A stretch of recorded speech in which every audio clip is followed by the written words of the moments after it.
في أدب الرسائل الملكية.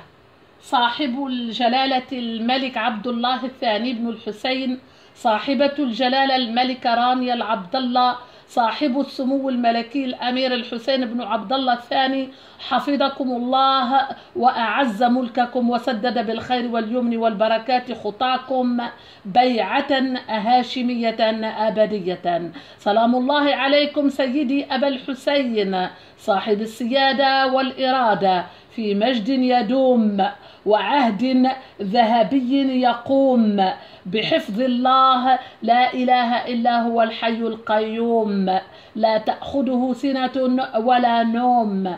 أما بعد، الكلمة كنز الفتوحات، أرفع إلى مقامكم السامي هذا الكتاب في مناسبة هي الأغلى على قلبي في فتح الباب بكل آيات الترحاب إلى لواء الإدريس ما زارنا صاحب السمو الملكي الأمير الحسين بن عبد الله الثاني غانما في قلوب الأحباب والأصحاب من شتى المنابت والأصول. كتبنا هذا الخطاب. كيف لا وقد جاءنا عريس العهد الجديد في قران سديد، حكيم وتيد، صانع الصلح بعقد فريد، وضلع عتيد، حبا نفديه بالتضحيات من الوريد إلى الوريد.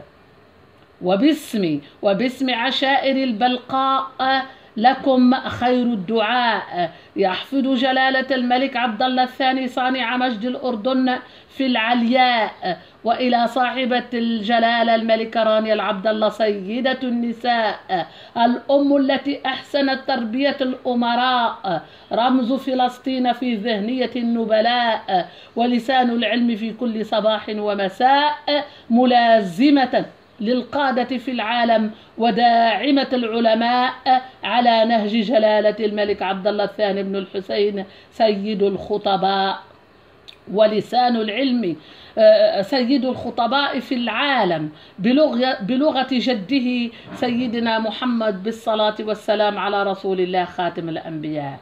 مرحبا يا صاحب السمو الملكي الأمير الحسين بن عبد الله الثاني بين العشائر، درب زيارة عزيز القوم سائر، ومجد لسموكم مستقيم خطه بلا دوائر. وقد رأيت أن أهديكم القرآن الكريم، وجدته في قلوبكم المطمئن معاملات، ومختصة به جهات، وقفا توزعه إهداءات. ورأيت أن أهديكم العباءة والشماخ، ولها عند العشيرة أعمق الدلالات، لكن وجدت نفسي من هدي الهاشمي تكتبني هذه الكلمات.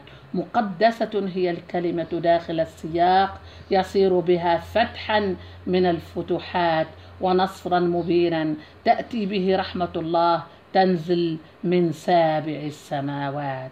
وكم تعلمنا ونتعلم من سيد الخلق الهاشمي في السيرة النبوية نشر الإسلام بالكلمة، وأعدها حسنة بمقياس النفس التقية، وهذا قاسم مشترك بين كل الأديان السماوية. وجدت نفسي أبتهج لمتابعة الخطاب الهاشمي بلغة البيان لسيدي ومولاي صاحب الجلالة الهاشمية بأكثر من لغة أبان عن عقيدته السياسية في شرعية الأديان. فكتب الله للأردن يعرفه في العالم جنة الآمان، فردوس المدن الفاضلة على مر الزمان، مباركة به الوصاية الهاشمية، ركعة في المسجد الأقصى المبارك بالقدس الشريف غاية الأبدان، وسجدة في الحرمين الشريفين تكتمل في العبادة الأركان. وقد ختمت كتابي هذا وأنا بين الحل والترحال، مؤمن بأن الكلمة هي الحل بكل القضايا التي أغلق فيها المجال. قد مضى علينا دهرا في القضاء العشائري والإصلاح، وجدت فيه الكلمة هي الفلاح، هي الخير كله في الضمير المرتاح، وجدتها الكلمة مفتاح. والسلام عليكم ورحمة الله وبركاته. دامت أيام المملكة الأردنية الهاشمية كلها أفراح في زيارة تاريخية لصاحب السمو الملكي الأمير الحسين بن عبد الله الثاني حفظه الله ورعاه برجس شاهر الحديث.